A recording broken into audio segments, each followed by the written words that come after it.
When life throws you a curveball, how are you going to handle adversity? Welcome to the Fearless Mindset Podcast, where you're about to go on a journey as I interview security, business, and entertainment leaders on what it takes to stay fearless. I'm your host, Mark Ledlow, and enjoy today's episode.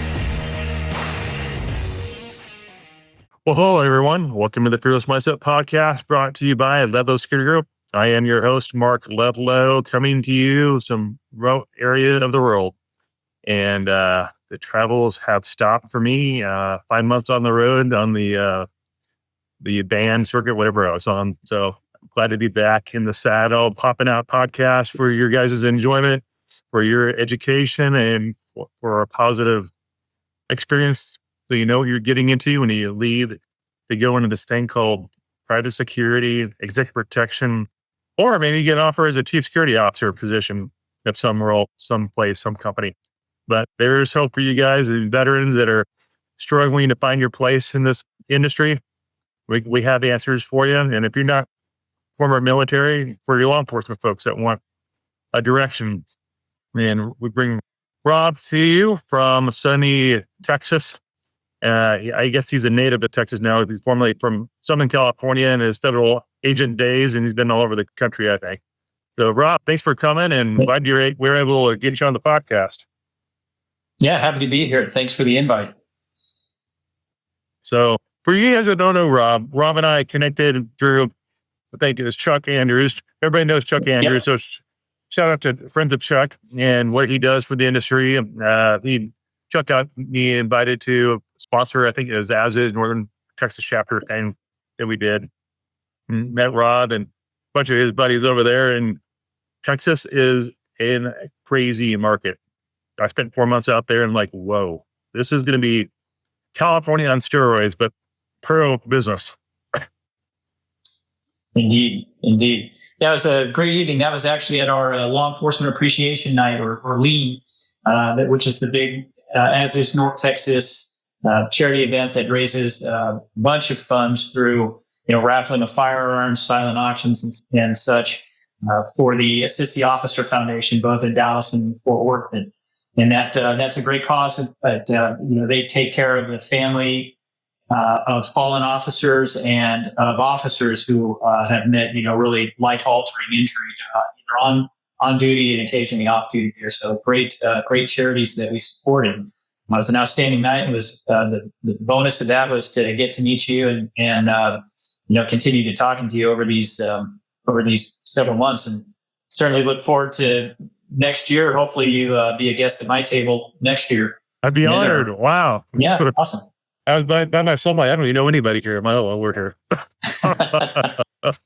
Well, Chuck is absolutely the great, the great communicator and the great creator of new relationships in the security industry. And I'm very grateful to him, on my path transitioning from law enforcement into private sector security, that, he was always one of those guys that was in your corner and truly a very good servant, not only for the community, but for the industry as well. Right. Exactly. So you have a crazy background. You're a cop at one time and you did some pretty wild things as a police officer. Tell the audience that doesn't know you how badass you really are, like a John Wick out there. No. So slight correction. I mean, I don't want to any of the true, cops out there, the local law enforcement officers and such. I don't want to get off on the wrong foot with them. I was actually a federal agent. So started, I grew up, my son of a fighter pilot, grandson of a World War II vet, serving. My brother's still actually active duty in the Air Force. So, service was part of my calling growing up, and wanted to be a fighter pilot, following my dad's footsteps.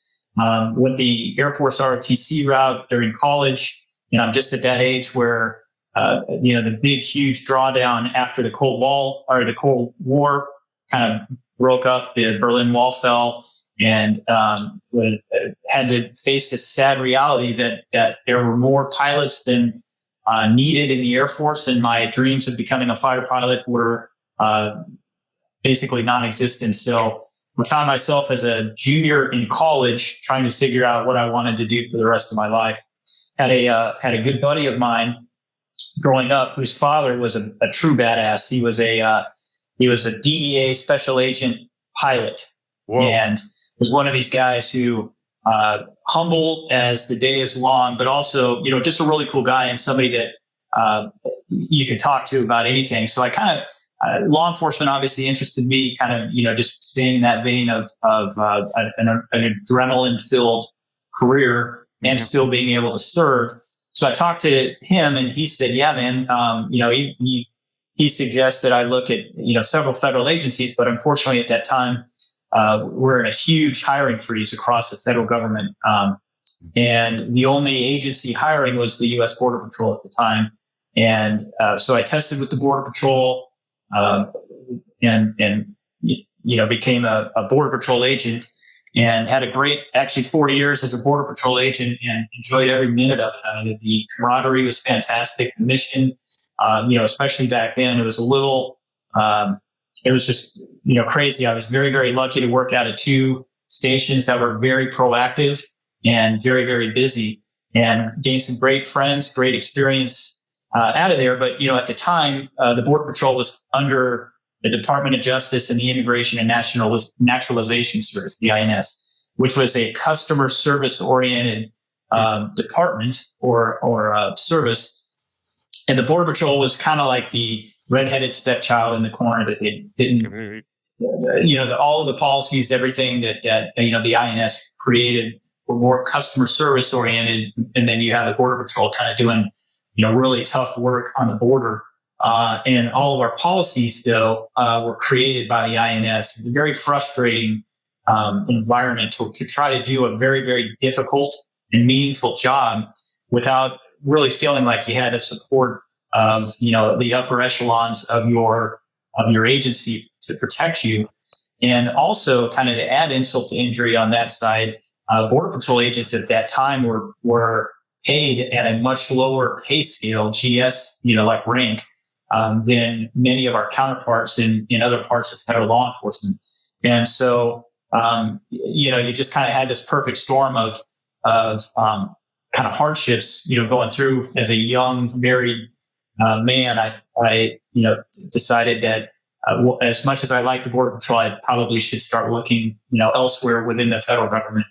And so I set my sights on ATF, got lucky, got hired with ATF, and went to work as a special agent in Phoenix for ATF, and worked, mainly for those who really haven't worked with ATF much. I know we have a crazy kind of reputation in the sense that, a lot of people think that ATF is out there to, disarm the American public and to violate the rights of the Second Amendment.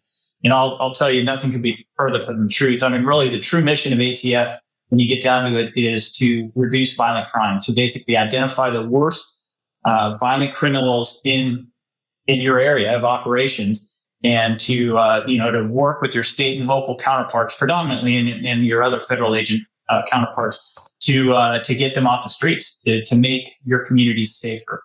And certainly, there have been a number of speed bumps and road bumps and mistakes along the way by senior leadership in the ATF, but ultimately your boots on the ground special agents of ATF are pretty much like-minded in the sense that the singular focus is to reduce violent crime, to eliminate off the streets. Let me rephrase, to get the worst of the worst off the streets and put them in jail. And so it is obviously something that I can rally behind, and worked as a street agent in Phoenix for 7 years. And part of that time, I became a member on our national special operations team, the special ATF special response team. Operations, that's up, man. Tier 1. Yeah, well, yeah. I mean, obviously, on the slightly different. I mean, we're just a domestic. Domestic. Right. Kind of an enhanced type SWAT team, but ATF agents are actually trained pretty well, but again, when you're identifying the really, really top tier criminals in the United States, you generally have to have another team to help out, kind of to handle those situations that might exceed the training or numbers capabilities of the field offices. So that's where the special response team came in. A couple of years later, I was fortunate enough to be selected on a full-time East Coast team for the SRT, and did that for years, and then had a number of great years there, working as a team, entry team leader and a full-time operator there, and then was selected as our commander of our the team based out of Dallas. They're broken into 5 different regions for rapid deployment across the country. I became the commander of our the team based out of Dallas, that handled mainly the Southwest and South as our primary AOR, and did that for many, many years. Long story short, ended up getting selected to attend the U.S. Army War College. Whoa. As a representative of ATF, which was a great honor. And when I finished with my master's degree out of the War College, I came out, and pretty clear that the government wanted their pound of flesh in return for sending me to such a wonderful, to a great experience. They wanted all that strategic and organizational leadership to come back and to work out of a different area. So I came and I worked out of our Dallas field division as a group supervisor, but kind of a new task force that we had to identify, use crime gun intelligence and our counterparts in state and local agencies to try to identify the worst in the Metroplex, and between kind of an all hands approach there, kind of a joint integrated operations to use the vernacular, and the crime gun intelligence that we're able to get through our ballistics identification to really kind of get these worst criminals off the street. And did that for a couple of years, but at the end of it, I kind of knew that my time in Dallas was coming to an end, and that I was no longer going to be in control of my career here. And after 26 years in law enforcement, long time. It was ready for me to kind of look. I was retirement eligible, and I had done I exceeded what I expected that I was going to be able to do in law enforcement. So I started to kind of look towards what was next, and in talking to some retired agents and some other people in the security industry and retired law enforcement, the first thing that everybody said was, "Hey, dude, you got to join ASIS. You've got to get yourself. If security is where you want to go, and then you want to get involved in ASIS.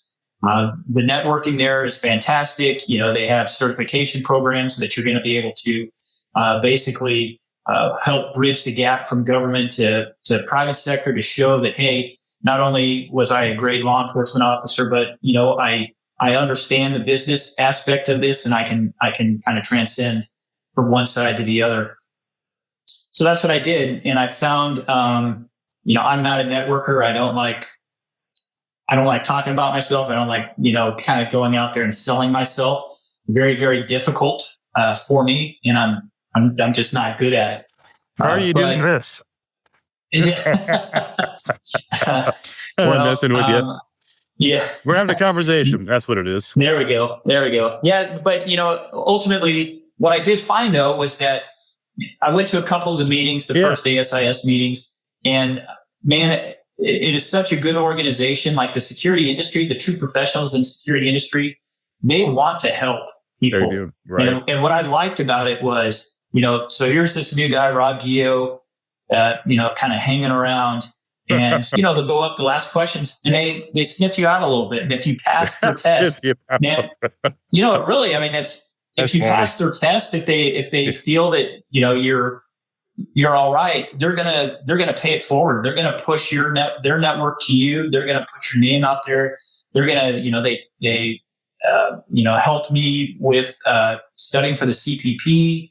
Right. So I passed the CPP, got my CPP credential, which was huge. And then, helped with resume, assistance and everything else. I mean, it's a great community that I never would have had the luck and fortune that I had, getting out of there without the help of ASIS. So what's your role as your treasurer, right? Or something like that?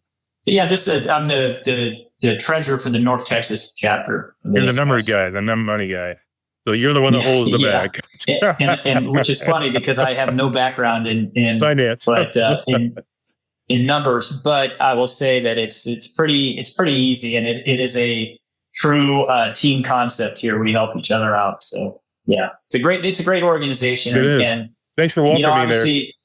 Yeah, and I think the chapter here is very, very, we're 750 plus strong, but it's, we won chapter 23 and 2024 chapter of the year. Nice. And we're trying to, hopefully get that again in 2025. So, it's a well-organized chapter in a really, really strong security community, and we just keep trying to build that, here locally. But in any event, moving forward, just to kind of wrap this up, I took the advice of everybody, and started to refine my resume and started putting that out, and got very, very lucky to pick up a role in oil and gas as the corporate security director / chief security officer for a very, Fortune 200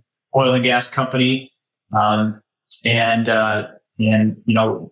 basically worked as the CSO there. And we can certainly, delve into that. But ultimately, where I am now is we were acquired by a much larger oil and gas company, the largest oil and gas deal since 1989. Massive. And 65 billion with a B, $65 billion deal. And, ultimately decided to not, continue with the acquiring company in that role. So I opted for the severance package and worked to transition to make sure that we had a seamless integration of our two, security departments, and just finished up that piece of the very, very important, integration concept. And so here I am now. I just formed a security consulting LLC and back on the, I guess, for lack of a better term, kind of back on the market here, doing my own thing, trying to grow security strategy and see how I can help other companies and organizations prosper in the security field. General counsel, for you C-suite folks, general counsel, chief of staff, executive assistants, and you guys listening to this, you'd be a great fit for your chief security officer role, your organization. He is based in Texas in South Lake area. And he has family out there, and that's why they chose that area to live in. And think about this, folks, listening to that. If you're looking for a good candidate for your organization, Rob done it from $1 billion oil and gas company. And I know there's a lot of roles opening up, a lot of people building their teams right now. We put out 3 proposals this week for services rendered for quotes because of the shooting with the United Healthcare CEO. And people are definitely spending money in the programs, and Rob would be a great guy to build a good program from the ground up. He's done it. He's connected. So just a little shout out for Rob, and for those listening that need somebody that has the experience, law enforcement. He's got the law enforcement background, and he's done it. And there's a lot of people out there say they can do it, but they have the resume, they have the credentials, but Rob's actually done it. So feel free to reach out to Rob and say, hey, we want to interview you. He's a free agent, basically, like in sports. No, he's not a rock star, folks. See those guitars in the back there are signed. He's not. He's I guess, are you a rock star? Are you a rock and roller? Do you hobby play or? I hobby, yeah. I've played since I was a kid, but I would not. I'm far from a rock star. I collect now. I'm more of a collector of guitars than player of guitars. But yeah, I still play, and I was a 80s, 70s, 80s rock guy. What's your favorite band?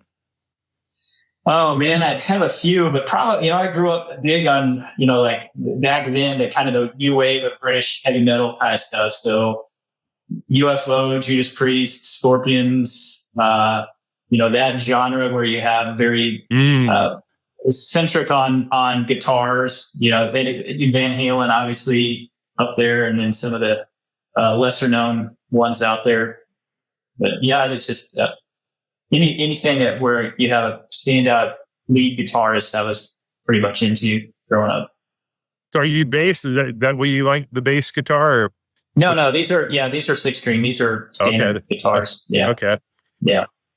I'm tempted to be on a podcast and have you play like a little quick tune on your guitar on the podcast. That'd be so cool. But. Well, next time, and if this whole security thing doesn't work out for me, maybe I can be like the court jester in the back, noodling on the guitar and singing a funny phrase or something. But yeah, many talents you have, many talents. I just got to tell the world well, you haven't heard me play you are. I'd hold off on that until you actually heard me play. Yeah. But yeah, just for the audience to know, it's kind of cool. You worked for the Border Patrol. You did the law enforcement with the ATF. And I'm sure the audience is wondering, did you ever get like in a shootout with cartel and stuff while working the border? What was that like? The border was crazy. I mean, that was back when Grupo Beta was the big, basically they were the Mexican Special Forces trained, or the trained by U.S. Special Forces, the premier kind of law enforcement candidates for Mexico were trained by our special forces, and the majority of them turned and became employed by the cartels back then. So that was kind of the start of the cartels actually, creating their own militaries to work against work against law enforcement and to secure their trafficking routes up through the United States. And so it was a wild time. Yeah, certainly a lot of stories on encountering Mexican military on the north side of the border. No shootouts in the Border Patrol. I was on helicopter operations for my last year in the Border Patrol, and we did have a guy down on the ground, a dope smuggler who one of the guys shot at our helicopter, missed luckily, and was the guys on the ground actually took care of him. And arrested him. But yeah, I mean, it was truly the Wild West in those areas that I worked. And I feel for them, in everything that they've had to endure through, being kind of the lightning rod for politics. And regardless, I'm not trying to talk politics at all, but regardless of where you fall in the political spectrum, the lightning rod always kind of seems to go back to immigration and these agents out on the ground who are just, try to maintain some semblance of border security, which translates into national security, and quite often not getting nearly the gratitude that they deserve, from us on that very, very hard mission. The latest news cycle is we're sending troops, we're doing surveillance in Mexico, and we're going to go after the cartel, and that's the newest spin of the information out there right now. What's your thoughts on that? I mean, it sounds like they're locking it back down to a new administration. And now chatter, I had Chuck Andrews on a couple of weeks ago on the podcast, and he's we're collaborating, thinking, boy, this guy's special forces down there's going to change the game. But now it sounds like they're sending special forces to train their Mexican Marines or something like that. And it's really, it's obviously a very, very complicated situation. I mean, we can't act unilaterally going into Mexico, as much as many people think that that's the answer. Is you can't send our troops into Mexico unilaterally without creating a much, much larger scale issue. And to what extent we have the cooperation of the Mexican government, I just don't know. I'm just not that informed in this. And so, I think, what we're doing right now, before we can do anything, obviously we have to stop the bleeding, right? And stopping the bleeding means reducing the amount of people that are coming into the country that we have no idea who they are. Sure. And then those that, creating a better intelligence network there, through the use of informants and intercepts and everything else to be able to figure out, what the overarching strategy is on the cartel side is huge. And then you work on the interior side, which we're obviously, the administration is doing right now. and you focusing, and I agree with the strategy. They're focusing right now on the the most violent criminal aliens that are here. So you focus on getting the worst offenders and deporting them or imprisoning them, whatever we need to do. But actually just kind of working and kind of like peeling back layers of the onion. And so you get the worst out, and then kind of go from there. And I don't have the answer. Obviously, there's there every illegal immigrant that's in the United States, if they were to be removed or deported, there's a void in the employment and the workforce, and creating a new or a larger non-immigrant visa program. Obviously it's a multi faceted issue that's certainly going, clean everybody up and get them out isn't realistic. I mean, we're talking tens of millions, at least 15 million undocumented, illegal aliens in the United States. So, I mean, that's not realistic, but I think I agree with the fact what they're doing now, shutting down the border so that we don't have the influx coming in, and then taking the most serious violators and getting them out of the country, or imprisoning them if they actually need to serve a sentence here in the United States. Wow, 15 million. That's a lot of bodies. Well, and that's just an estimate. I mean, you hear anything from 12 million to 20 million, and I have no idea what the actual number is, but absolutely, just 15 million sounds middle of the road. Right. There. So. Well, I don't know. It can take a lot of work, a lot of manpower, women power to do all that. What was one of the best things you enjoyed about oil and gas when you were chief security officer over there? What was the highlights of working in that world?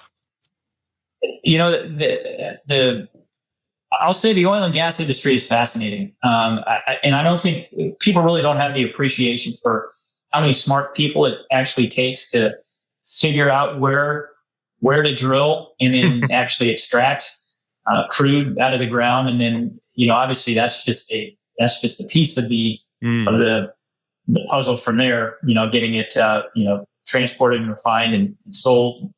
And so it's very, very impressive. But, I'd say one of the most fascinating aspects for me is really just learning the different pieces of what all it takes to pull oil out of the ground. How many different pieces of operations there are, and the risks associated with each. I mean, it's a pretty phenomenal process, and it's very it's very technical. And when you look at, say, an Exxon or a Chevron or one of these large companies, and they employ 40, 50, 60,000 people, to understand that they don't do the majority of the work out in the field. Those are all contracted, vendors and contractors that actually do that. So you multiply the number of people actually out in the field, working in the oil and gas industry by a factor of 4 or 5, I would say at a minimum, to get there. But, with that comes all of from a security standpoint, there's a huge risk, right? Critical infrastructure. You're worried about sabotage. You're worried about intellectual property theft. You're worried about actual physical oil, crude theft. You're lay down yards with millions of dollars of property out there that is, it's accounted for, but it's loosely accounted for. And it's, it's out in the middle of nowhere because it has to be, to be effective out there, you have to be somewhat nimble. So you need these lay down yards to be near where you're drilling, which is nowhere near where your headquarters or your operations bases are. So, just the amount of property that you have to try to protect, the amount of roads that are being, that not only have, your normal commerce roads on, leased roads and rural routes out there, but all of the other things that are going on out there. So the dangers just in getting to some of these locations are pretty huge. It's when you look at the totality of everything going on in oil and gas, just from an oil field perspective, it was pretty overwhelming. And to come out of a situation where I quite frankly didn't know all that I was getting into, and I was very, very lucky in the sense that when I stepped into that role, I had we'll call them deputy CSOs for lack of a better term, but I had two kind of deputy CSOs that steered me straight and had me kind of learn the ropes at least enough so that I didn't get myself in trouble or injured quickly.